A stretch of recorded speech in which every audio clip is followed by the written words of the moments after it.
అమ్మా ఏం పునీత? బెంగళూరు వెదర్ చేంజ్ వల్ల నాకు కోల్డ్ కాఫ్ కొంచెం తలనొప్పి వచ్చాయి. ఒక టీ చేసి పెట్టగలవా? 5 minutesలో తయారు చేస్తా. తలనొప్పి మాయం అవ్వాలంటే టీ స్ట్రాంగ్గా టేస్టీగా తయారు చేసుకోవాలి అంటే ఖచ్చితంగా కేఫ్ నీలోఫర్ సుప్రీం టీనే తాగాల్సిందే.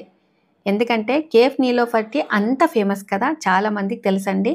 అలా అని కేఫ్కి వెళ్ళి తాగలేం కదా. అందుకే వీళ్ళు ఏం చేశారంటే మార్కెట్లోకి కేఫ్ నీలోఫర్ టీ పౌడర్ని తీసుకొని వచ్చారు. నేనైతే ఇలాగా కొంచెం నీళ్ళు ఆ తర్వాత టీ పౌడర్ వేసి బాగా మరగబెట్టి ఆ మరుగుతూ ఉన్నప్పుడే మంచి సువాసన వస్తూ ఉందన్నమాట.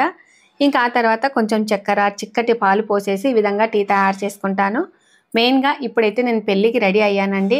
ఉదయం హడావిడిగా ఇంట్లో అన్ని సమకూర్చుకొని ఇలాగ వెళ్ళాలి కదా. అందులో ఈ చలికాలంలో నేనైతే మాత్రం ఎక్కువ శాతం 2-3 సార్లు చేసుకుంటూ ఉంటానండి. ఎలా ఉంది పునీత తలనొప్పి? చాలా మంచి రిలీఫ్ వచ్చిందమ్మా. ఎంతైనా కేఫ్ నీలోఫర్ కదా, ఆ మాత్రం ఉంటుంది.